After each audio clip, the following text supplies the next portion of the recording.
తాకట్లో ఉన్న మీ బంగారాన్ని విడిపించి ఆ రోజు ఆన్లైన్ రేటుకి కొంటాం. Sharma gold company. నమస్కారం, సుమన్ టీవీకి స్వాగతం. ఈ 2025 ఫిబ్రవరి మాసం గ్రహాల సంచారం ప్రకారం ఏ రాశుల వారికి ఎలాంటి ఫలితాలు వెలువడున్నాయి, అలాగే ఎటువంటి పరిహారాన్ని పాటించుకోవాలి, ఈ అంశాలను తెలియజేసేందుకు మనతో పాటు ఉన్నారు ప్రముఖ జ్యోతిష్య రత్న జ్యోతిష్య చక్ర వైభవ నిపుణ డాక్టర్ రాళ్లపల్లి రవికుమార్ గారు. గురుగారు నమస్కారం. శరదిందు సమాకారే పరబ్రహ్మ స్వరూపిణి వాసరాపీఠ నిలయే సరస్వతి నమస్తుతే. అందరికీ నమస్కారం. ముఖ్యంగా సుమన్ టీవీ ప్రేక్షకులకి నమస్కారం. గురుగారు, ముందుగా ద్వాదశ రాశుల వారికి ఎలా ఉండబోతుందో తెలుసుకునే ముందు ఈ నవగ్రహాలు సంచారం ఎలా ఉంది, ఎలాంటి ఫలితాలను ఇస్తున్నాయో తెలియజేస్తారా? ఫిబ్రవరి 2025 మాస ఫలితాల్లో నవగ్రహాలు ద్వాదశ రాశుల్లో ఎక్కడున్నాయో ఇప్పుడు తెలుసుకుందాం. ముందుగా రవి వచ్చేసి మనకి కుంభరాశిలో ఉంటారు. అలాగే కుజుడు వచ్చి మనకి మిథున రాశిలో ఉన్నారు. అలాగే రాహు మనకి మీనరాశిలో ఉన్నారు. అలాగే గురువు మనకి వృషభ రాశిలో ఉన్నారు. శని స్వస్థానమైన మనకి కుంభరాశిలో ఉన్నారు. అలాగే బుధుడు వచ్చి మనకి అదే కుంభరాశిలో ఉన్నారు. కేతు మనకి కన్యారాశిలో ఉన్నారు. ఇంకా ఆఖరిగా శుక్రుడు మటుకు ఉచ్చస్థానంలో ఉన్నారు. శుక్రుడు కూడా ఒక 2-3 నెలల దాకా మనకి ఉచ్చస్థానంలో ఉంటారు.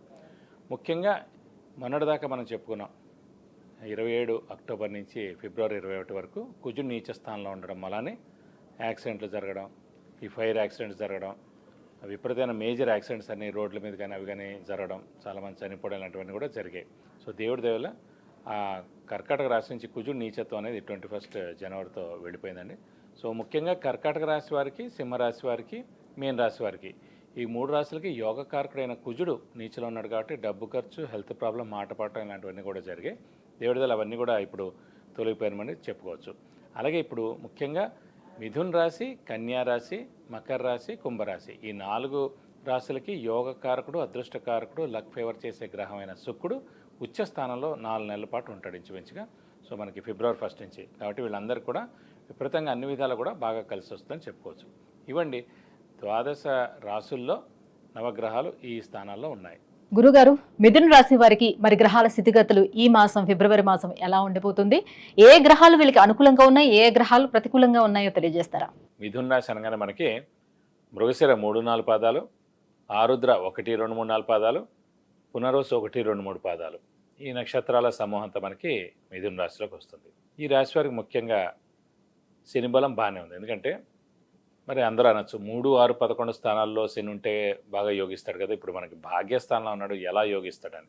మిథున రాశి అధిపతి బుధుడు, శని ఇద్దరు మిత్రులండి. ఎప్పుడైతే మన మిత్రుడు, మన గ్రహం ఎవరైతే మిత్రుడు అవుతారో తప్పకుండా మనకి సహాయపడతాడు ఏ స్థానంలో ఉన్నా కూడా.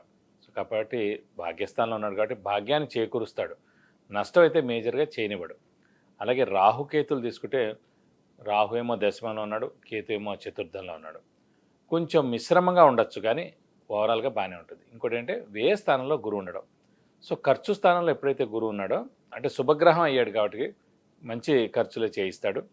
వేస్ట్ ఖర్చులు అయితే, పిచ్చి ఖర్చులు అయితే ఏం చేయించడం. అలాగే తీర్థయాత్రలు అవి కూడా చేస్తారండి.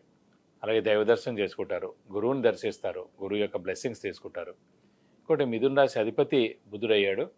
సో బుధుడు సాధారణంగా మామూలుగా వ్యాపార కారకుడే బుధుడు. అలాగే ఫ్రెండ్స్కి కారకుడు బుధుడు, కమ్యూనికేషన్ స్కిల్స్, రైటింగ్ స్కిల్స్కి కారకుడు కూడా బుధుడే అండి. సో అలాంటి బుధుడు ఈ యొక్క రాశి మిథునైంది కాబట్టి అది ఇన్బౌండ్ అంటే మామూలుగా బై బర్తే వస్తుందన్నమాట. సో కమ్యూనికేషన్ స్కిల్స్ కానీ, రైటింగ్ స్కిల్స్ కానీ, వ్యాపారం ఎలా చేయాలని కానీ ఇవన్నీ కూడా మనకి ఇన్బిల్ట్గానే వస్తుందన్నమాట రాశి వాళ్ళకి. సో వాళ్ళు సాధారణంగా వ్యాపారం చేయొచ్చు, మంచి కమ్యూనికేషన్ స్కిల్స్, రైటింగ్ స్కిల్స్ ఉంటాయి, మంచి యాంకర్స్ కూడా అవ్వచ్చండి. ఎందుకంటే రైటింగ్ పార్ట్ బాగుంటుంది, అలాగే మాట్లాడడం, వాక్చాతుర్యం, ఇంటర్వ్యూస్ తీసుకోవడం ఇవన్నీ కూడా యాంకర్స్కి చాలా ఇంపార్టెంట్, న్యూస్ రీడర్స్కి.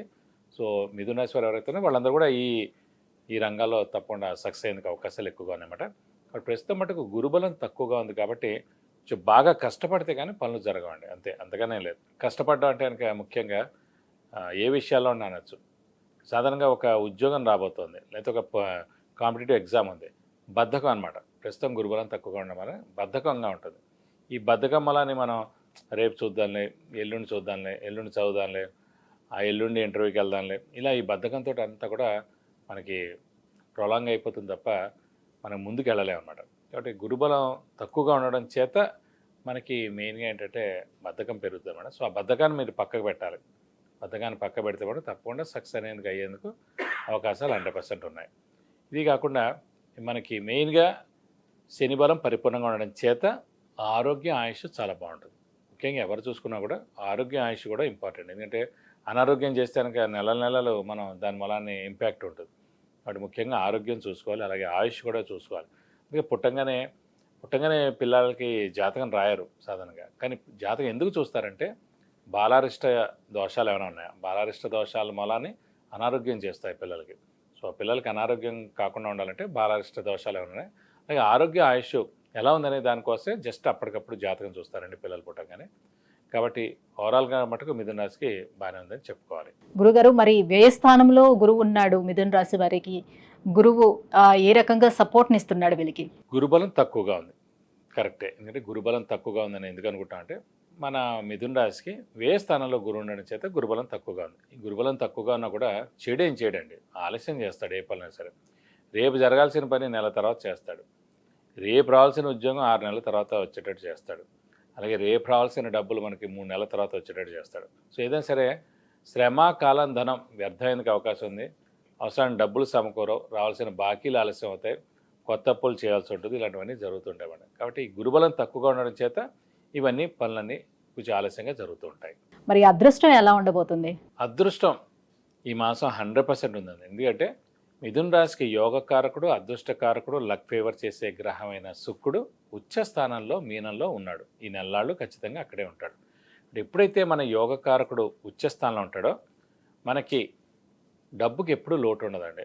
అంటే ఈ నెల మటుకు డబ్బు చాలా బాగుంటుంది, ఆరోగ్యం చాలా బాగుంటుంది, ఎవరి చేత మనం మాట పడక్కర్లేదు, అనుకున్న పనులన్నీ జరుగుతాయి.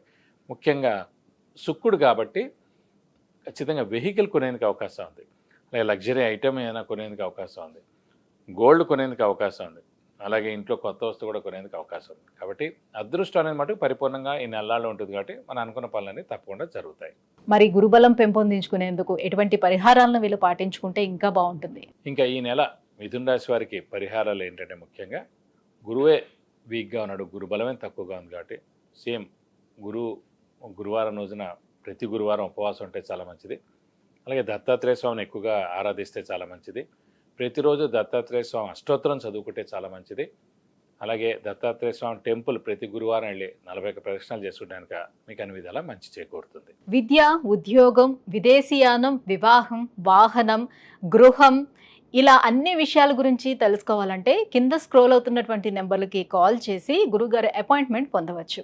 గురుగారు, మిథున రాశి వారికి ఫిబ్రవరి మాసం ఎలా ఉండబోతుంది, ఎలాంటి పరిహారాలని పాటించుకోవాలి, ఈ విషయాన్ని తెలియజేసినందుకు ధన్యవాదాలండి.